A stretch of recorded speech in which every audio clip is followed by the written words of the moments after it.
Well, hello there, humans, bees, earthlings, whoever you are, wherever you are, whatever you're doing, and if you're lucky enough indeed to be doing it too. I'm Bushka on Blitz. Welcome back to the channel. If this is your first time here, we are going to be having a look at some replays today from friends of the channel, humans who know the channel, and generally just blokes and girls that send stuff in. Now, if you want to send stuff in, there is an email address you can send it into. I'm going to pop that on the screen there with a big arrow pointing down. It's bushkagaming@gmail.com. Make sure you include the not subscribe bar, in the subject line, the name of the tank, how much damage you did, if it's 7 kills, a little bit of interesting info, just a very, very short burst of info there, so when I'm searching through, I can make sure I know what I'm doing.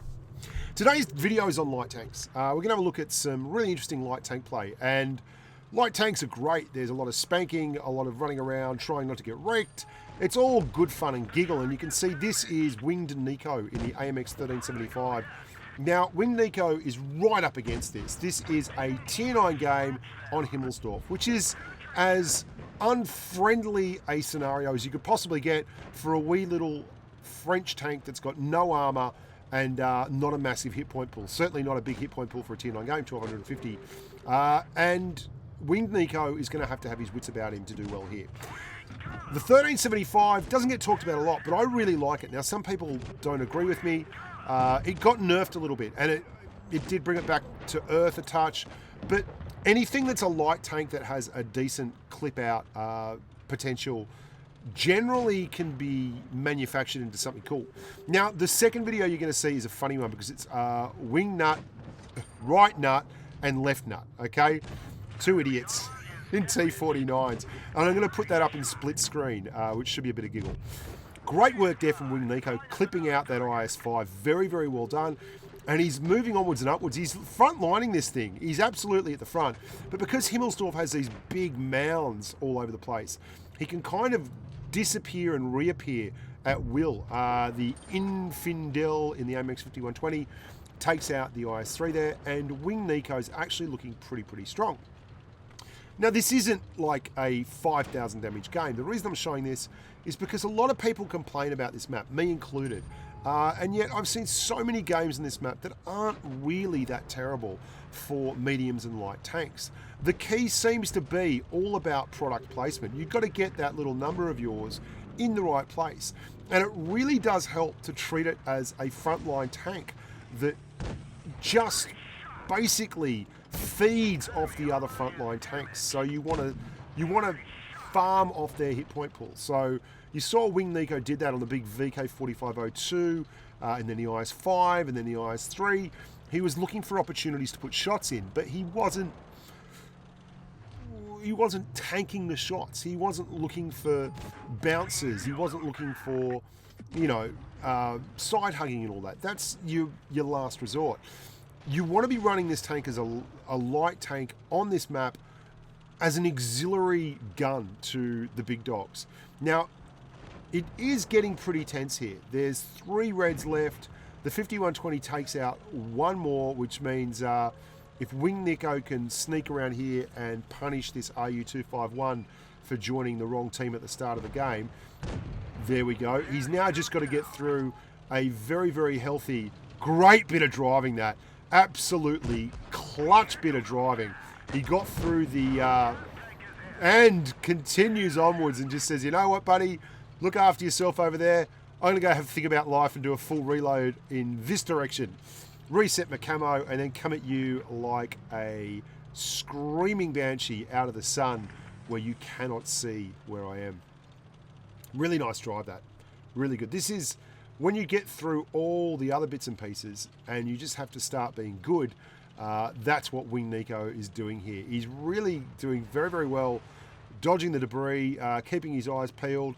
There you go. He's come up on him absolutely perfectly. Now, he's missed that shot. That's clutch, because if this 103 can get a HE shell in, and he gets a bounce. Gets a bounce in the 103. He wants to make sure of this last shot. Boom. Well done, Winged Nico. Really good example of using a loser, says the T54. What a wanker. Winged Nico gives him a very responsible cry. Well done there on the Himmelsdorf tilt. That's a mastery and a high caliber in a tier 9 game, which is a pretty good effort, really. In fact, it's a tough map. if you try and play it like a light on an open field. People often do get caught out alone on that map, and that's not the way to go for a light tank. This is a really interesting game. This is two T-49s, complete grubs. This is left nut and right nut from one of the more famed clans in World of Tanks Blitz. That is Legion. Now, Thomas No Memeing has got a pile of lunatics on his hand here. This is left nut on the left and right nut on the right. And the first thing they do is clear this T-49 here, and you can see very, very good light tank work. Now, the T-49 is a particularly crazy light tank. It has light tank characteristics, speed, mobility, and excellent camouflage, but it's also got that stupid gun, the 150mm XL rocket launchy thing, that has a really weird 150mm that does nowhere near the 960 Alpha HE, but fair enough, that would be absolutely over the top. It's a very odd weapon, but these two combine it particularly well. This is a platoon game where they end up doing about 7,000 damage, sorry, between the two of them. Look at left nut there, just absolutely spanking into the side of that Tiger B. This is another way of playing light tanks. The joy of this really is that if you are combining two light tanks in a platoon, you are very, very capable of spotting everyone on the enemy team and keeping them lit all the time. And you'll see how often that light bulb is going off for left nut there. How many times he's firing, the camo completely resets while he's moving, he relocates, and then he fires off and gets another big shot, and there goes the light bulb again. He's going to pump that that Helsing, and right nut pumps the Helsing at the same time, and together the two nuts destroy the Helsing. I bet you a lot of people wish that was the case. Look at the T-34, he can't get the gun down far enough there, and now the boys are rip-roaring around and into him. He's looking for that shot into the side and gets a lovely shot into the side deck, the area between the tracks and the actual track guard. There is a very, very weak point on the T-34 1776. Same as like on the Carnarvon and some of the Russian mediums like the Object 140 and the T-62A, and a big pump into the side there. It's wonderful to see these two tanks from this perspective. You can actually see just how brutal it is. If you look there, left nut is ready to poke out. Right nut is ready to pop this Tiger P if he goes too far back, and it's all over. Doesn't matter. Right nut never gets the opportunity, and then it's into the IS-3 Defender. Now, the IS-3 Defender is actually a tough tank for these guys to deal with. If the Defender had managed to get his butt against something, but he doesn't.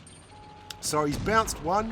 You can see no chance there. He wants to get right behind him and COD so that he can put heat right up the date. There we go. No joy with HE, but heat, and a max heat roll of 700. Incredible. Then left nut says, why don't you get wrecked, to right nut, and right nut says, no thanks, you get wrecked. I'm going all the way around here. I'm going to bounce a shot from an IS-3 Defender, and then I'm going to finish it off. Now, that's an outstanding example of two light tanks with unique weaponry carrying the arse out of a team. That is nearly 8,000 damage, about 7,600 damage combined in platoon. Nearly 5k for left nut from north. Well done, boys. Well done indeed. Great to meet the Legion boys too at Tankfest. So, yep, keep them coming. There should be some more replays coming from the Legion guys, and we're going to hopefully do some more master classes with some of the Legions, some of the Promo, some of the Pincers, some of the everyones. If you've got good videos, get together with me and let's make some content. Now, this is Vovko. Good mate of mine. I had him on here who did a fantastic Batchat masterclass, and this is a wonderful Batchat game from Vovko on Winter Melanovka. Couple of things that you're going to note from Vovko is he is quite aggressive in this tank, and he does get some nice bounces every once in a while from the upper glacis on the Batchat. Now, he probably overextended a bit there, but he plays the tank more aggressively than most. And now he's going to do this patented getting the tank going backwards, moving away so he gets a little bit more in terms of camo and speed as he pushes in, looking for opportunities. The Adamant has excellent view range, one of the best view ranges in the game, along with tanks like the FV422 and the M48A1 Patton. And now he's moving through. He's got some help there from the Tier 9T AP, Batchat AP, and he's going to move around here and get stuck into the STB1. And again, that aggression is coming out, and it's there for a good reason right now. Really nice shot, that. Like a really nice shot. Squeezing that one off as he was getting around the corner. Took a hit all the same, but it makes that STB1 just about combat ineffective. Everyone and their dog is now after that STB1. He won't be long for this earth. There he goes. Tap, tap, tap-a-roo. And Vovko's now pushing up towards the middle, towards the B cap area. Things are going to get a little bit tighter here. Much tighter, in fact. We're about to lose that Batchat 25T AP in just a short while. The ST1 is going for him, and Vovko's still on the reload. They trade places. Both of them get wrecked, and that's just the 4502B. Now, what I like about this is it showcases a light tank using its hit point pool to get trades off. Every time Vovko's getting a trade, he might get hit, but he's still putting hit points just about a clip in every time he gets a chance. So if you do it like that and you've got a 1900 hit point pool and you're not doing it to the wrong tanks, you can actually average massive amounts of damage so long as you're both careful with your hit point pool and you're conscious of the kind of guns that are looking your way. Now, things are getting very, very tough now. There's a Tortoise that has Hesh. There's an IS-7 that has a 460 Alpha gun. And there's an E100 that has a whole lot of everything. But that Upper Glacis, again, gets a troll bounce. The IS-7's gun handling, very, very troll. And Vovko, rather than tempt fate and go for that third shot when he's only got 460 hit points left, cuts and runs. Cuts bait and runs. Resets the camo, and then comes back around at pace. Now, he doesn't blow his engine boost here. I thought he might have, but it's not a necessary evil. Like, it wasn't going to make the difference, and if he wasn't going to race all the way back there, he actually does the right thing and waits to get a clip off, and then as he's resetting camo and pushing back, he's on the reload. So by the time he gets back up here to the middle of the circle, he's going to have a full 3 shots again, and it's going to mean he can clear some tanks. So let's go. There's 1 into the Tort. Needs to get this shot to go. 2 into the Tort. Drops the cap down again. The M48A1 Patton clears the... there we go. Base. Vovko pushing around, really aggressive here. Gets into the base, so no more cap points going up from that base area. He's going to get the full reload, and then double tap from here to the Patton with a full high roll. Massive effort from the Vov. Well done, amigo. I don't have the end result screen for that, which is a bit of a bugger, but for all that, I think he did about 6,000 damage. Let's call it 6,000, maybe 10,000. Could be amazing. Vov, let me know. But it was a great game, and I thought I'd feature it anyway, just because it shows really, really aggressive Batchat driving and a lot of love. Stick around, guys. Make sure you tune in for the streams. Make sure you watch all that stuff. If you want to sub to the PUBG mobile channel, please do that. And until next time, stay safe on the battlefield.